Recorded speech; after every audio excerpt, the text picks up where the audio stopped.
God help us. Huh? Did you guys just see that? No. A dramatic video right there out of Colorado where fast-moving wildfires are ripping through towns today. Robert Gutierrez was riding in a car on the way to the town of Superior near Denver when he took that video you saw there. Now, Superior is just one of several communities in that area that are facing evacuations today after high winds fueled the very rapid spread of this fire. It's already destroyed hundreds of homes, prompting the state's governor to already declare a state of emergency. Our national correspondent Clayton Sandell joining us live from Superior, Colorado, with more on this live from the ground. Where are you and what are you seeing, Clayton?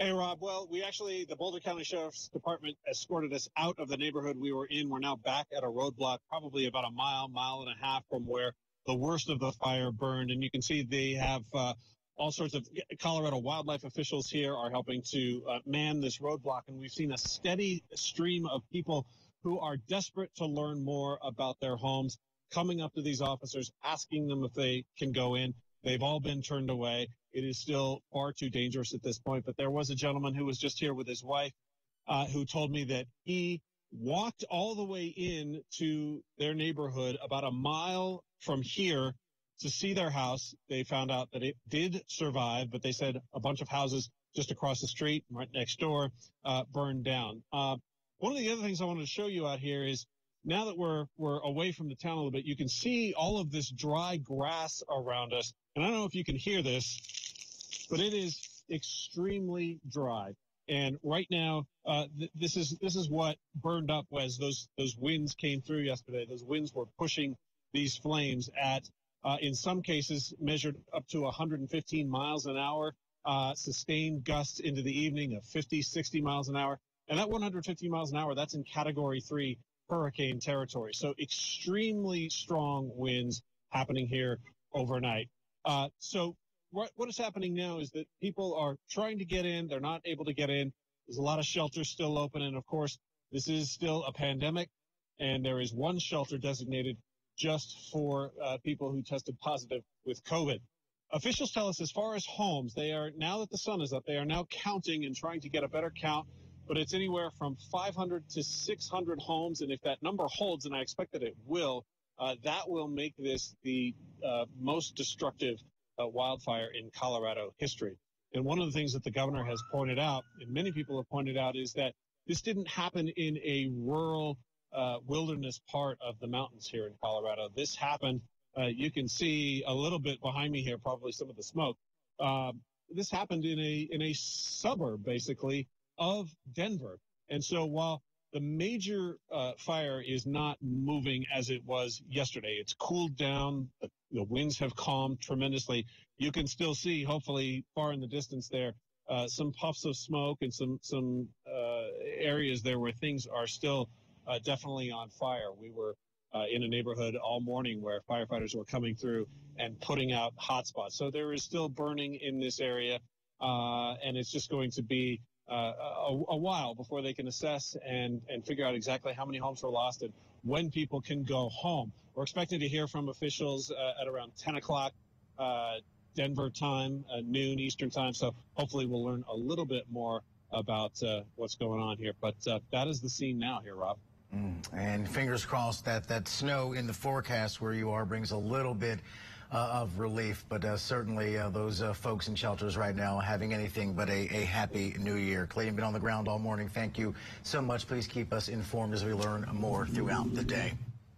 Well, joining us now are Fred and Sandy Stork, who had to evacuate Superior, Colorado because of the fires there. Thanks so much under these circumstances, especially for giving us a few minutes. I know it's been a harrowing few days. How fast did you have to get out?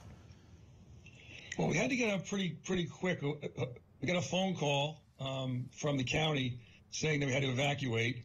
And so we grabbed what we could and got in the car and started to evacuate.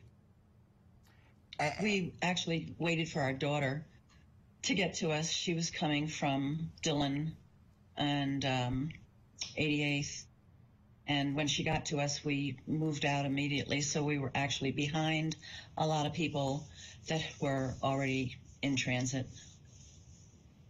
Wow. And what did you see as you got out of town? How close were you to the hot spots, for lack of a better phrase?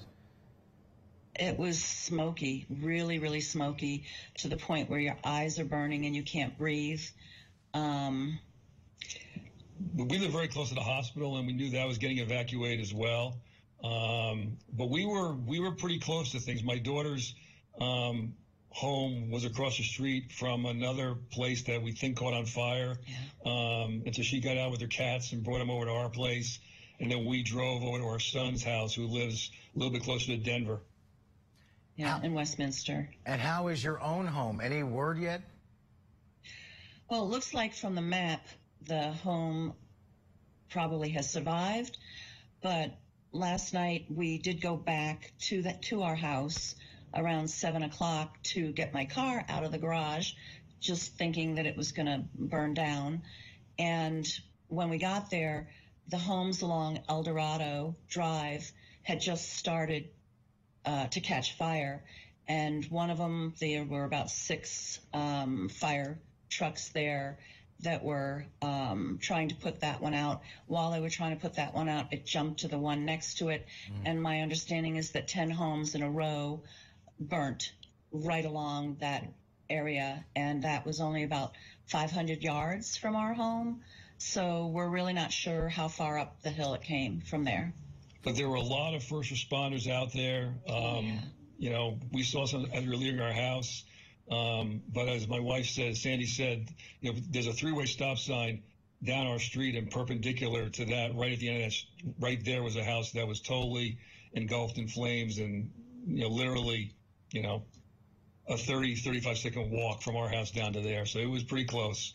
Oh, wow. Wow. And to see your neighbor's home up in flames and still not entirely certain about the fate of your own home, that's a lot to deal with. Have they given you any sense of when you'll be able to go back to see for yourselves the state of your home and your neighborhood?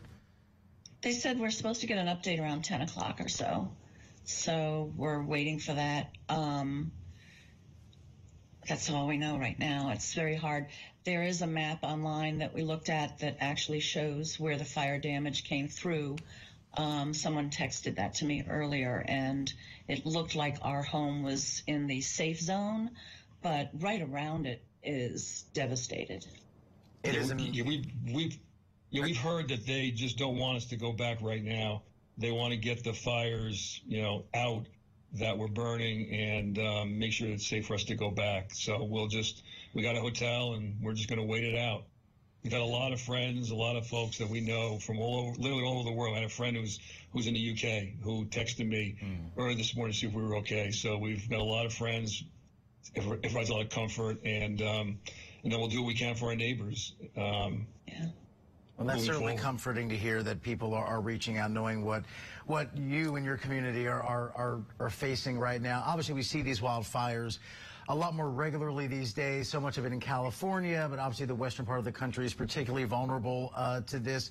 But now that it's happening to you, and you're in this surreal, I would imagine, and frustrating moment, to say the least, what, for folks who have not experienced this kind of thing, what should we understand? What don't we get from just by watching news coverage on television versus you who are actually living it?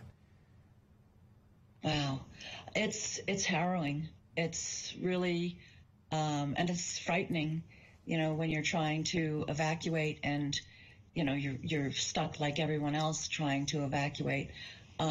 Sitting and waiting for the traffic to move was frightening, because you think that the fire is just going to be coming right up to you, and, you know, all of us were going to go up with it.